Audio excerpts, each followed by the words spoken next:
Meus irmãos, vamos abrir as nossas Bíblias em Marcos, ou melhor, Mateus, livro ou Evangelho de Jesus, segundo escreveu Mateus, no capítulo de número 8. Essa é uma história bem conhecida, mas eu quero falar um pouquinho sobre isso nessa manhã. Mateus 8, versículos 1 ao 4 diz assim: E descendo ele do monte, seguiu-o uma grande multidão. E eis que veio um leproso, e o adorou, dizendo: Senhor, se quiseres, podes tornar-me limpo. E Jesus, estendendo a mão, tocou-o, dizendo: Quero ser limpo. E logo ficou purificado da lepra. Disse-lhe então Jesus: Olha, não o digas a alguém, mas vai, mostra-te ao sacerdote e apresenta a oferta que Moisés determinou para lhe servir de testemunho. Amém? Amém. Eu quero, antes de iniciar, eu quero dar um testemunho. Na quinta-feira, eu estava vindo aqui para a igreja à noite e uma prima minha lá de São Paulo, lá de Araraquara, entrou em contato comigo pela mensagem e disse: Primo, por favor, ore pela minha filha, porque tanto ela quanto o meu marido contraíram dengue. Mas o caso da minha filha é muito complicado, ela não consegue dormir, ela tem dores, as mãos adormecem, os pés adormecem e ela não dorme, apesar de todo o medicamento. E eu cheguei aqui na igreja, era um ensaio dos músicos, e eu interrompi eles aqui porque eu creio no poder da oração. Aleluia. E eu interrompi o ensaio e falei assim: vamos fazer uma oração, eu tenho um pedido. E nós aqui fizemos uma roda e oramos. E depois disso minha prima dormiu. E depois disso a minha prima já está na rua. Ontem eu já vi fotos dela em um jogo, num estádio que tem, eles gostam de esporte. Ela já estava lá sorrindo e alegre. E eu falei, e eu ainda não falei com a minha prima, mas eu já vi a menina lá toda feliz e foto do momento. Então eu sei que o Senhor já fez um milagre. Amém? Então, Andrew, I'm just telling them about the prayer that we did here on Thursday, and my cousin is already good. She's doing well. So God really listen to our prayers. Amen? Thank you. Então, meus irmãos, eu fico feliz porque quando nós oramos crendo, não precisa ser nenhum vulto, nada vultuoso, nada grande, mas se nós, os crentes, nos unirmos em oração, a Bíblia diz que nós somos capazes de muitas coisas através da oração, porque o Senhor ouve a oração de um justo. O Senhor responde à oração do justo. Então nós precisamos crer na oração. Mas voltando à palavra, eu gostaria de falar, eu cantei aqui quando quando Jesus estendeu a sua mão. A Bíblia, os evangelhos estão cheios de passagens onde Jesus estende a sua mão. Em várias ocasiões o Senhor estendeu a sua mão para curar. O Senhor estendeu a sua mão para trazer vida, assim como Ele trouxe para o filho da viúva de Naim, assim como Ele tocou algumas pessoas com a sua mão e elas foram saradas. E em última instância, o Senhor estendeu a sua mão para salvar. O Senhor estende a sua mão para alcançar o pecador. Nessa nossa mensagem de hoje, nós vimos aqui um homem que sofria de uma doença, sofria de lepra, e ele vem até Jesus para ser curado. Eu quero trazer isso um pouco para o nosso contexto de hoje, porque no nosso presente momento existe uma competição desumana existe uma competição sobre todas as coisas. Existe competição por emprego, existe competição nos estudos, existe competição pela ascensão social. As pessoas fazem de tudo para subir na vida e não importa quem esteja na frente, passamos por cima, fazemos o que precisamos fazer para alcançar a nossa posição. E é assim que a sociedade prega, é assim que nós aprendemos.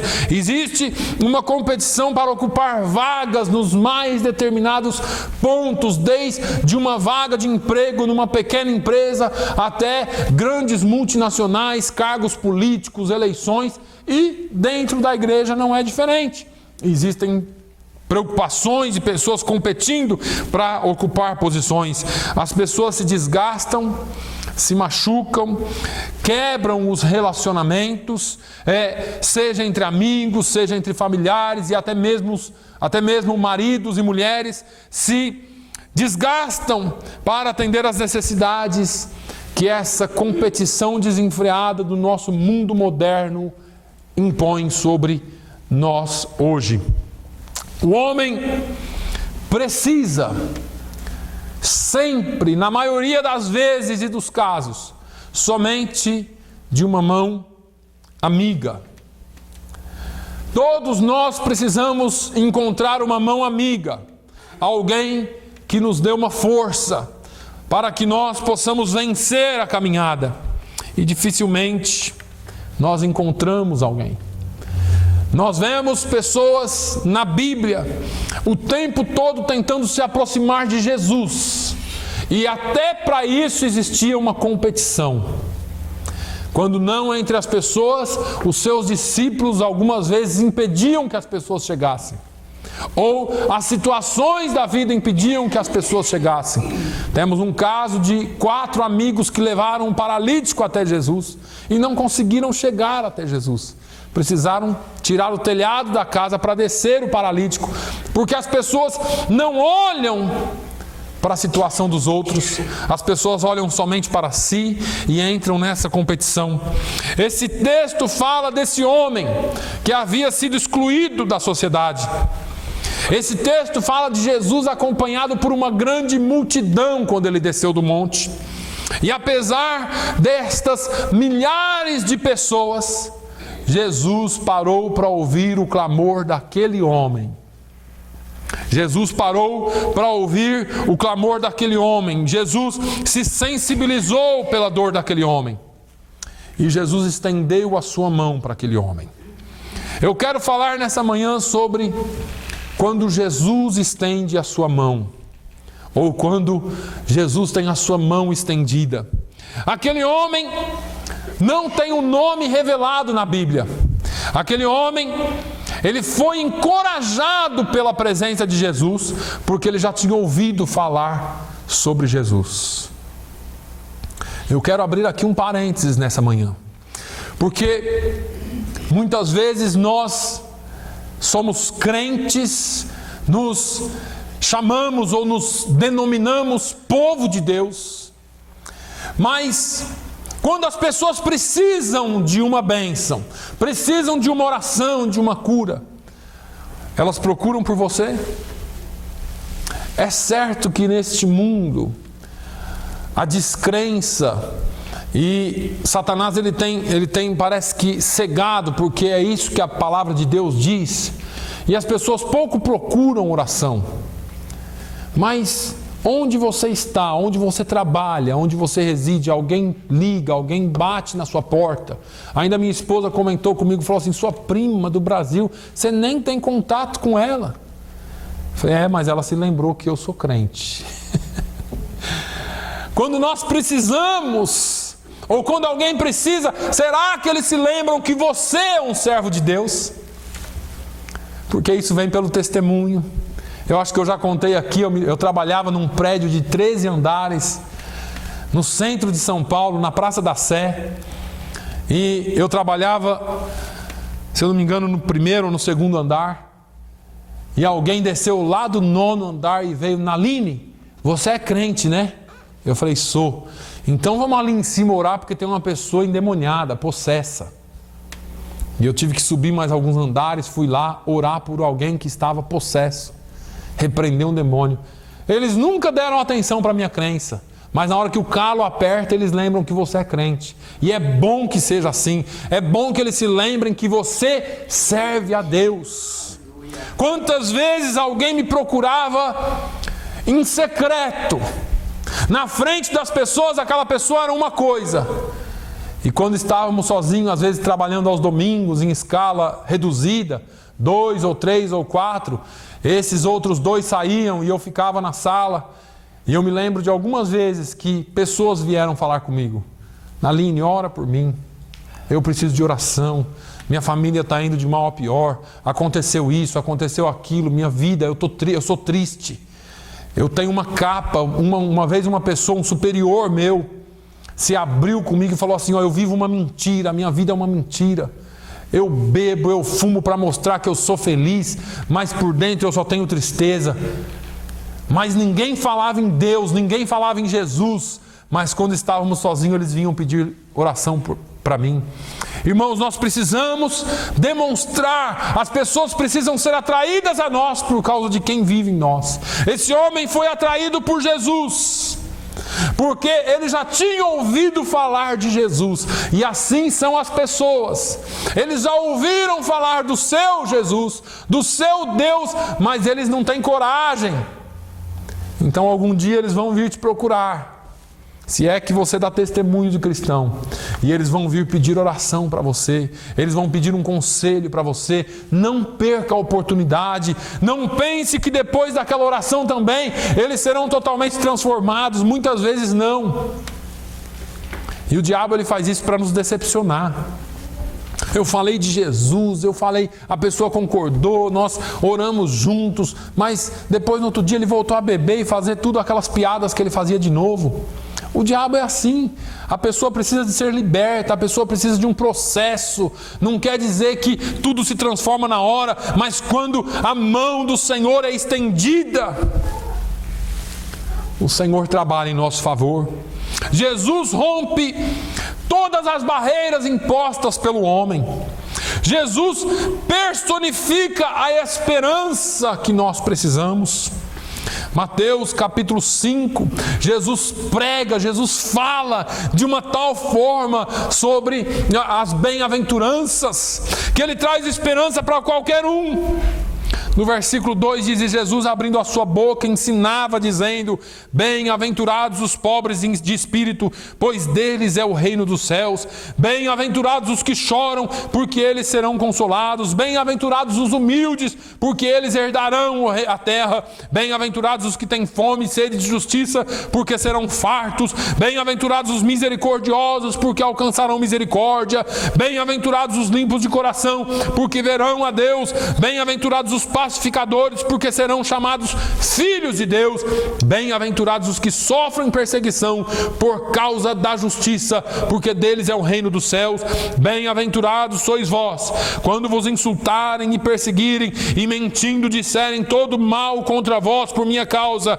Exultai e alegrai-vos sobremaneira, pois é esplêndida a vossa recompensa nos céus, porque assim perseguiram os profetas que vieram ou que viveram antes de vós.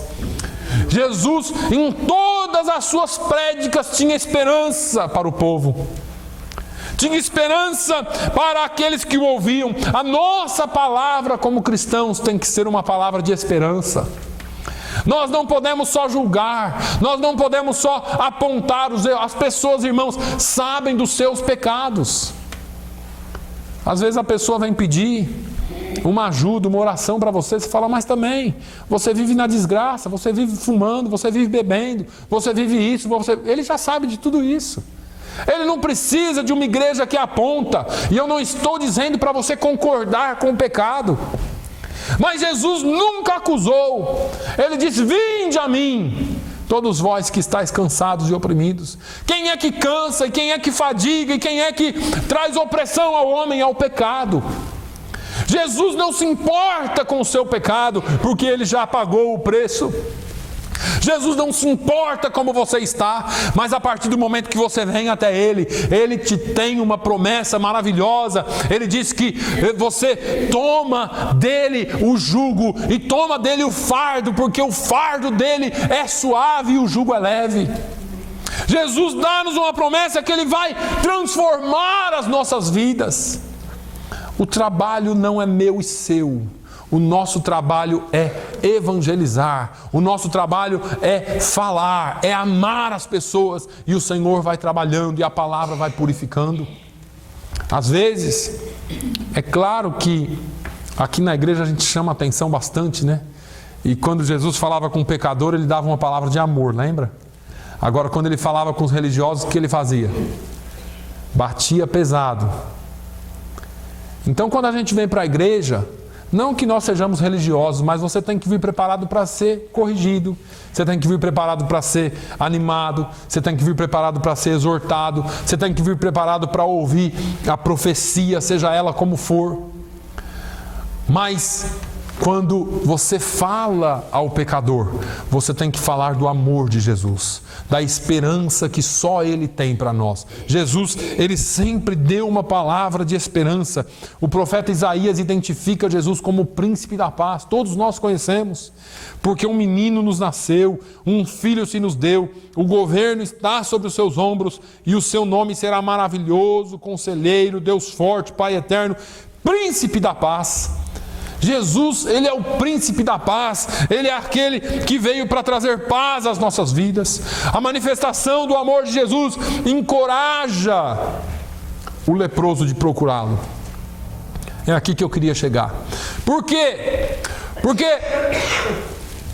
naquela sociedade religiosa em que se vivia, era mais ou menos assim: você tem lepra porque você pecou. E principalmente a lepra era uma consequência do castigo de Deus na cabeça deles. É leproso porque você pecou, você é pecador. O que você fez? Lembra quando aquele menino estava endemoniado, lunático? Os discípulos perguntaram para Jesus assim: Senhor, quem pecou, ele ou os pais dele? Jesus falou: nenhum deles. Isso aconteceu para que a glória de Deus se manifestasse na vida dele. Agora, às vezes, a gente trata o mundo com tanta rispidez. Tem que mudar, rapaz. Você precisa parar de beber. Você precisa parar disso. Nós queremos falar para eles o que eles precisam fazer, ou parar de fazer. Nós precisamos falar para eles que Jesus é amor, que Jesus os aceita, que Jesus tem bênção para eles, que Jesus pode mudar a vida deles. Olha, não sou eu que vou mudar, não é você quem vai mudar. Jesus pode mudar a sua vida. A gente precisa entender que esse homem, ele foi encorajado a procurar Jesus porque ele começa a ouvir Jesus, ele começa a ouvir sobre Jesus. Os religiosos cumpriam a lei.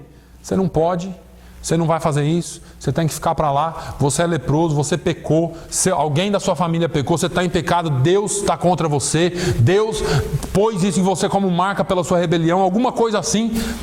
Ele ouve dizer que existe alguém pregando a palavra de Deus de uma forma diferente.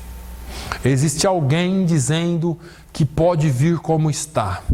Existe alguém pregando um evangelho que você pode vir como você está, cheio de pecados, cheio de problemas, cheio de doenças, porque ele tem cura para todas as áreas da sua vida. E esse homem começa a ouvir e fala assim: peraí, esse aí, ele não me exige que eu fique longe. Esse aí, ele não exige que eu faça, que eu cumpra nada, ou que eu cumpra nenhuma regra da lei, ou que eu faça isso, ou que eu faça aquilo para ouvir sobre a mensagem de paz. Esse homem se encoraja. Ele quebra todas as regras da lei. Ele corre por dentro da multidão. Eu imagino aquela multidão abrindo caminho. Abrindo caminho, aquele homem talvez sem uma orelha, sem um nariz, sem um dedo, todo marcado de branco, porque a pele fica branca, e ele vem correndo e se lança aos pés de Jesus, e ele adora Jesus e diz: Senhor, se tu queres, tu podes me fazer limpo. Aleluia.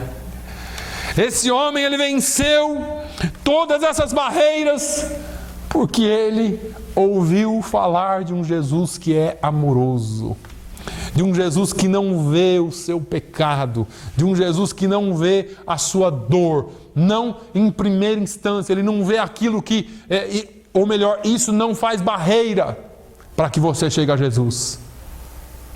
Ele ouve falar de um Jesus que o aceitaria daquela forma. Só para você entender, olha a situação do leproso nos dias de Jesus. A lei, lá em Levítico, no capítulo 13, no versículo 45 em diante, determinava: também as vestes do leproso, em quem está a praga, eles chamavam de praga, serão rasgadas. Ele tinha que andar com roupas rasgadas, já para identificar que ele era um leproso. Ele ficará com a cabeça descoberta e com o cabelo solto. Lembra que naquela época eles não cortavam o cabelo, os homens tinham cabelo comprido. Ele vai ficar com o cabelo solto, mas cobrirá o bigode. Ele tinha que cobrir com alguma coisa a parte da boca. E clamará: imundo, imundo. Olha que interessante. Por todos os dias em que a praga estiver nele, será imundo. Imundo é. Habitará só, a sua habitação será fora do arraial. Esse homem, ele tinha que ficar 100 metros de distância de qualquer pessoa. Se algum desavisado viesse na direção dele, ele tinha que cobrir a boca e começar a gritar: imundo! Imundo! Eu sou imundo! Não se aproxime! Era obrigação dele. Ninguém se aproximava dele.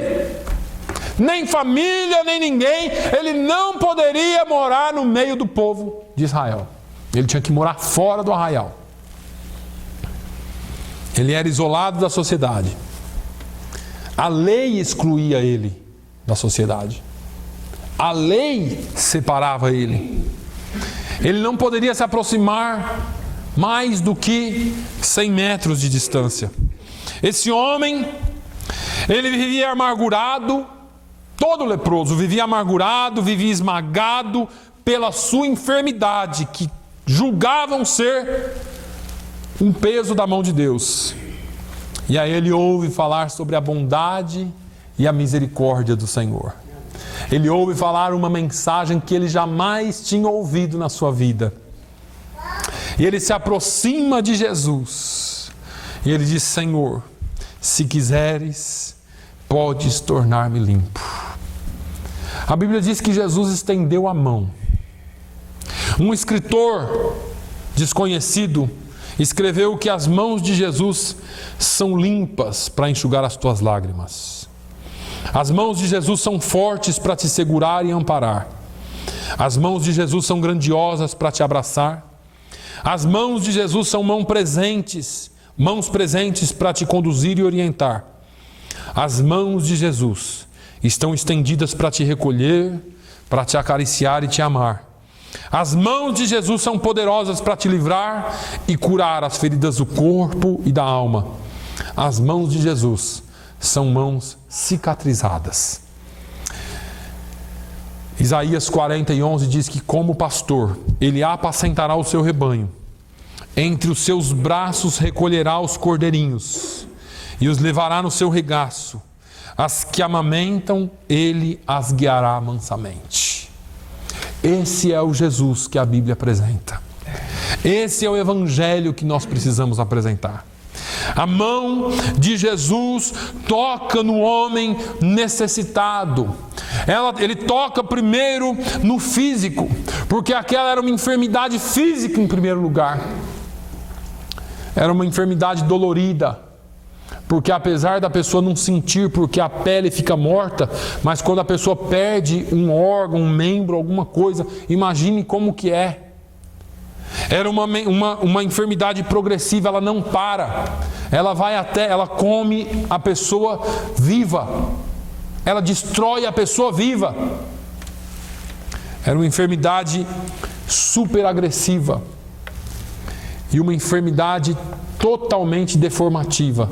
Todas as pessoas que sofreram e sofrem de lepra, em alguns lugares existem lepras tão agressivas que não tem cura. Essa semana, O pastor Gabriel está indo para a Índia e ele vai visitar um hospital de leprosos, onde você entra, alguns não têm partes do corpo. E essas pessoas estão lá isoladas do resto, dos demais. Elas não podem ter contato com a sociedade, porque é um vírus transmissível. Veja que é uma enfermidade terrível. É uma enfermidade que não ataca só o físico, ela ataca o espírito. Imagina essa pessoa amargurada, essa pessoa excluída, essa pessoa humilhada, porque ela vive amargurada porque ela não pode nem viver com a família dela. Ela vive amargurada porque ela é excluída da sociedade. Ela vive amargurada porque ela é sempre humilhada. Qualquer criança olha de longe e diz: lá vem o leproso, corre. Corre, o leproso vem vindo. Você sempre está distante. Ele não era permitido viver em família. Ele não tinha com quem compartilhar a sua dor, com exceção de outros leprosos. E ele não tinha com quem chorar, porque se ele começasse a chorar lá no meio dos leprosos, o pessoal ia ficar: para com isso, rapaz, olha aqui a nossa situação também. Então ele não tinha com quem compartilhar. Essa era uma enfermidade repulsiva. As pessoas se afastavam todas as vezes que ele se aproximava de alguém. Como eu disse aqui, a própria lei determinava que ele gritasse: imundo, imundo, imundo. Não podia se aproximar. A mão de Deus, a mão de Jesus tocou nele em todas as áreas da vida dele. Porque a mão de Jesus, quando é estendida, ela toca onde homem nenhum pode tocar. Ela toca no intocável. Jesus não só curou esse homem, ele restituiu a dignidade desse homem. Ele não podia nem se pentear, os cabelos soltos, porque talvez se ele se penteasse e tivesse lepra na cabeça, aquilo podia cair. Ele não tinha nenhuma alegria em viver. Esse homem, ele tinha que cobrir parte do seu rosto. Esse homem, ele vivia totalmente excluído. Jesus veio para restituir essa dignidade dele como homem. Jesus restituiu a esperança desse homem. Eu imagino que quando Jesus tocou nele, ele sentiu a cura, o coração dele bateu mais forte. Talvez ele tenha recebido uma injeção, uma nova dose de adrenalina, e ele passou a ter esperança novamente. Ele passou a ter alegria novamente. Porque quando Jesus restitui a dignidade, quando Jesus restitui a esperança, Jesus restitui e coloca ele de volta, inclui ele de volta na sociedade. Ele que outrora era banido, a comida até para comer, irmãos. Alguém deixava a comida e falava: ei, sua comida está aqui, e saía. Não podia ficar. Não podia ficar. Ele voltou a ter convivência. E deixa eu falar um pouquinho de nós aqui. Porque nós vivemos num mundo que exclui as pessoas. E eu sou obrigado a falar da igreja, porque eu estou falando com a igreja. Eu falei aqui que a igreja muitas vezes prega um evangelho duro. E uma das causas pelas quais as pessoas não vêm para a igreja, isso é uma estatística, é porque as pessoas já se sentem muito culpadas pelos seus pecados. E elas não vêm para a igreja porque elas acham que elas vão ser mais culpadas ainda. E a igreja tem uma parcela de culpa nisso. Porque nós pregamos um evangelho duro. Não que o evangelho tenha que ser mole, mas é Jesus quem transforma, mas é Jesus quem trabalha. É Jesus quem faz a obra, é o Espírito Santo que convence o homem. Muitas vezes nós queremos dobrar o homem a qualquer custo. E a minha questão é: na época do dilúvio, quantas pessoas entraram na arca? Eu já disse isso aqui. 8, né? Entrou só 8 por quê? Porque era um sistema patriarcal. Eu tô falando, já falei para os irmãos, Noé falava, olha, entra, e os filhos obedeciam. Por que os outros não entraram? Então não é falando que Deus vai destruir que a gente vai ganhar alma para Jesus. Deus vai destruir o seu pecado. Claro que tem hora que você vai ter que falar mais duro. Mas a mensagem do Evangelho é mensagem de paz. A mensagem para o coração do pecador tem que ser mensagem de esperança. As pessoas já vivem uma loucura aí fora. Quando elas vêm para Jesus, nós temos que mostrar um Jesus que cura, um Jesus que sara. Existe solução para o teu problema. O meu problema pode ser qual for. Eu sei que Jesus pode limpar o meu pecado. Eu sei que Jesus pode transformar a minha vida. Mas hoje nós vivemos num mundo virtual. Um mundo que exclui as pessoas. Vivemos de fantasia, muitas vezes. Há um confronto entre esse mundo virtual e esse mundo real. Há um mundo virtual que não enxerga a dor de um pai. Um mundo virtual que não enxerga a dor de uma mãe. Uma dor de alguém que tem o seu filho nas drogas. Esse mundo de máscaras. Esse mundo de internet que nós vivemos hoje. Todo mundo é amigo de todo mundo no Facebook. Mas você encontra o sujeito na rua, o sujeito nem olha para a sua cara. Eu vivi essa experiência. Eu recebi um convite de amizade lá de um sujeito, muito bom até. E eu fui numa reunião aí de pastores e encontrei ele lá. E nós já tínhamos conversado várias vezes pela internet.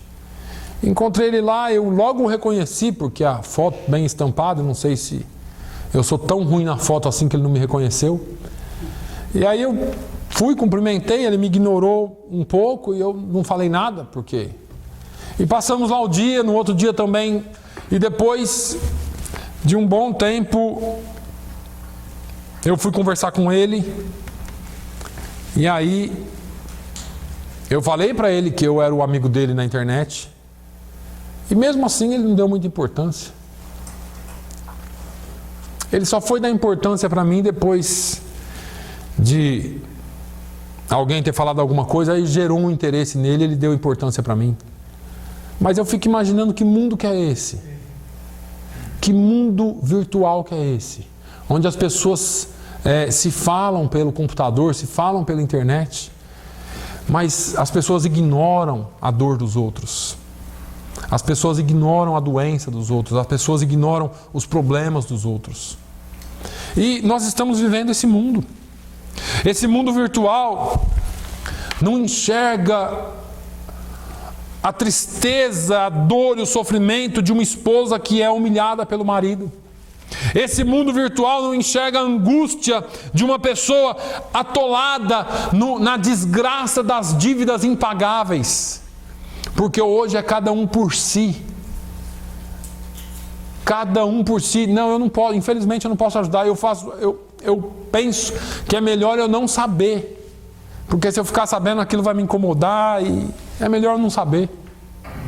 Nós vivemos num mundo que não enxerga as injustiças geradas por interesses egoístas. Nós vivemos nesse mundo. Agora, o mundo real é diferente. O mundo real, ele escancara todos esses problemas.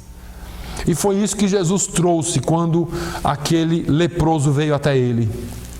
Porque Jesus, talvez alguém tenha dito assim, cuidado, ele é leproso. Jesus deve, eu não sei, a Bíblia não narra, eu só estou tentando imaginar na minha cabeça aqui.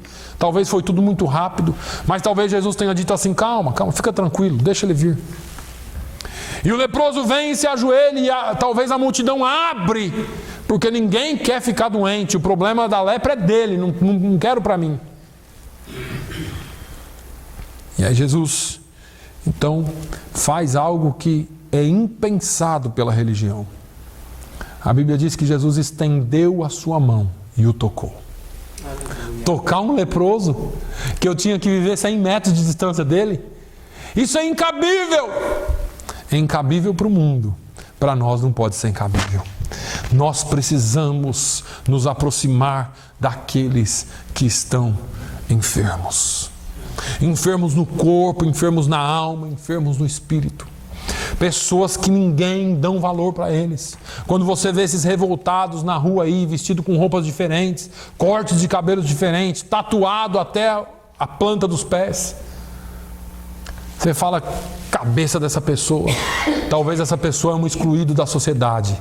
E o diabo tem colocado na cabeça dele que ele não presta mais, que ela não serve mais, que agora tudo que ela fizer é problema dela e ninguém tem nada a ver com isso mesmo, e a gente começa a viver nessa sociedade onde as pessoas excluem. Você está dentro de um mercado, entra alguém um pouco diferente, você já olha torto. Ai, meu Deus. Enquanto as pessoas precisam ser amadas. Talvez essa pessoa nunca recebeu um bom dia. Talvez essa pessoa nunca recebeu uma palavra de paz. E nós temos excluído como igreja. E Jesus está dizendo para nós que nós precisamos acolher essas pessoas. Nós precisamos alcançar essas pessoas para Ele. O mundo virtual, ou melhor, o mundo real, revela todo o sofrimento, toda a dor, toda a impotência em transpor as muralhas que a aflição da alma nos traz. Tem coisas, irmãos, que ninguém sabe. Tem coisa, o que você pensa, o que você acha que passa pela cabeça de um suicida. E eu estou falando dessa forma para você entender, porque ninguém sabe o que leva uma pessoa a tirar a sua própria vida. E você fala assim, existe solução para isso? Existe. Mas nós não entendemos, porque nós estamos aqui cuidando dos nossos próprios problemas. Nós temos um convite da parte de Deus, como igreja. Deus, Ele nos dá um conselho, e às vezes nós ignoramos esse conselho. Clama a mim, e responder-te-ei, e anunciar-te-ei coisas grandes e firmes, que não sabes. Aleluia. Nós ficamos perguntando o que eu devo fazer para alcançar mais vidas. Como que deve ser? E talvez a resposta esteja tão na nossa frente. E são poucas letras. Uma palavra só. Amor. O mundo não tem mais amor. Jesus se destacou entre todos não é porque Ele era Deus, mas porque Ele é o amor em pessoa. Amém. Jesus se destacou não porque saíam trovões das suas mãos, mas porque quando Ele tocava, tinha mais paz do que a própria cura em si. Quando Jesus, Ele falava com as pessoas, Ele não tinha acusações, mas Ele dizia sempre assim, perdoados estão os teus pecados. Jesus, quando Ele vinha, Ele não vinha para dizer, mas os seus pecados são muito grandes. Quando desceram um paralítico para Ele, Ele não acusou aquele homem, Ele olhou dentro daquele homem, viu que ele era um pecador e disse, perdoados estão os teus pecados. Será que eu e você poderíamos olhar para alguém, ignorar os seus pecados e falar do amor de Deus? Será que eu e você poderíamos dizer, olha, eu sirvo a um Deus que não se importa com os seus pecados, pois Ele já perdoou todos eles na cruz do Calvário? O nosso Deus se importa com você e comigo e com todo mundo, porque Ele morreu pelo mundo, Ele não morreu por uma igreja, não. Ele morreu por aqueles que precisam dEle, nos quais nós nos incluímos. A mão de Jesus toca na própria alma. Jesus tem uma visão além do mundo virtual. Ele olha aquilo que é real em nós. Jesus adentra a nossa própria alma. A Bíblia diz que Ele perscruta os nossos corações. A Bíblia diz que Ele vai lá no íntimo das pessoas. Ele conhece a profundeza de cada um. Em qual mundo que nós temos vivido? No virtual ou no real? Eu peguei o relato de uma jovem jornalista que escreveu um dia desses em uma revista famosa. Ela escreveu assim: entro apressada e com muita fome na confeitaria. Escolho uma mesa bem afastada do movimento, mundo virtual, pois quero aproveitar a folga para comer e passar um e-mail urgente para o meu editor. Peço uma porção de fritas, um sanduíche de rosbife e um suco de laranja. Abro o meu laptop, levo um susto com aquela voz baixinha atrás de mim. Tia, dá um trocado. Não tenho, menino. Só uma moedinha para comprar um pão. Está bem, compro um para você. Minha caixa de entrada do meu e-mail está lotada. Fico distraída vendo as poesias, as formatações lindas. Ah, essa música me leva a Londres. Tia, pode colocar margarina e queijo também no meu pão? Percebo que o menino tinha ficado ali. Ok, vou pedir, mas depois me deixa trabalhar. Estou ocupadíssima. Chega a minha refeição e junto com ela meu constrangimento. Faço o pedido do guri e o garçom me pergunta se quero que mande o garoto ir à luta ou ir embora. Meus resquícios de consciência me impedem de dizer. Digo que está tudo bem, deixe eu ficar. Traga o pedido do menino. Quando então ele pergunta, tia, você tem internet? Tenho sim, é essencial nos dias de hoje. O que é a internet? É um local no computador onde podemos ver e ouvir muitas coisas, notícias, músicas, conhecer pessoas, ler, escrever, sonhar. Tem de tudo no mundo virtual. O que é virtual? Resolvo dar uma explicação simplificada, na certeza de que ele vai entender e vai me liberar para comer minha refeição sem culpas. Virtual é um lugar ou é um local que imaginamos algo que não podemos pegar e tocar. É lá que criamos um monte de coisas que gostaríamos de fazer. Criamos nossas fantasias e transformamos o mundo em quase como queríamos que ele fosse. Legal isso, hein? Gostei. Menino, você entendeu o que é virtual? Sim, também vivo neste mundo virtual. Nossa, você tem computador? Não, mas meu mundo também é desse jeito. Virtual. Minha mãe trabalha, fica o dia todo fora, só chega muito tarde. Quase não a vejo. E eu fico cuidando do meu irmãozinho pequeno que chora de fome. Aí eu dou água para ele e falo para ele imaginar que é sopa. Minha irmã mais velha sai todo dia, diz que vai vender o corpo, mas eu não entendo porque todo dia ela volta com o corpo. Meu pai está na cadeia, tem muito tempo, mas sempre imagino nossa família toda junta em casa, muita comida, muitos brinquedos, ceia de Natal, e eu indo ao colégio para virar médico um dia. Isso é virtual, não é, tia? Fechei meu laptop, não antes que as lágrimas caíssem sobre o teclado. Ali, naquele instante, tive a maior prova do virtualismo insensato que vivemos todos os dias, enquanto a realidade cruel nos rodeia de verdade e nós não percebemos. A igreja tem vivido nesse mundo. A igreja tem fechado os olhos para o mundo e deixa tudo acontecer lá fora. Afinal de contas, Jesus vai voltar e nos tirar daqui. E nós esquecemos que eles são almas. Nós esquecemos que eles estão passando daqui, não para o céu, mas indo para o inferno. E isso não é virtual. Isso é real. A igreja não pode viver nesse mundo virtual. A igreja tem que viver a realidade da cruz. Pregar a realidade da cruz. E anunciar o Evangelho de Jesus, que é real. Porque Ele vai voltar. Nós precisamos ter uma visão do que a pessoa é. É aqui,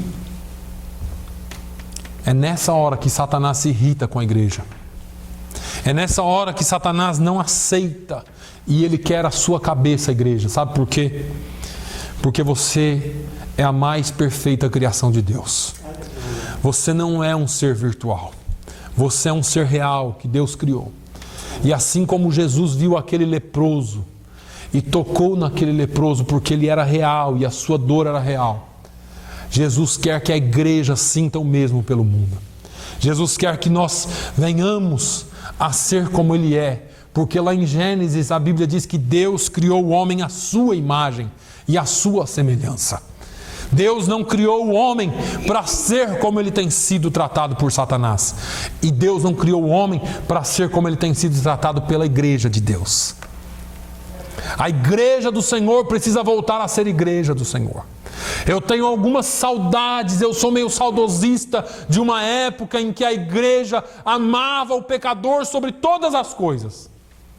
Hoje a igreja passou a amar as coisas sobre todas as coisas.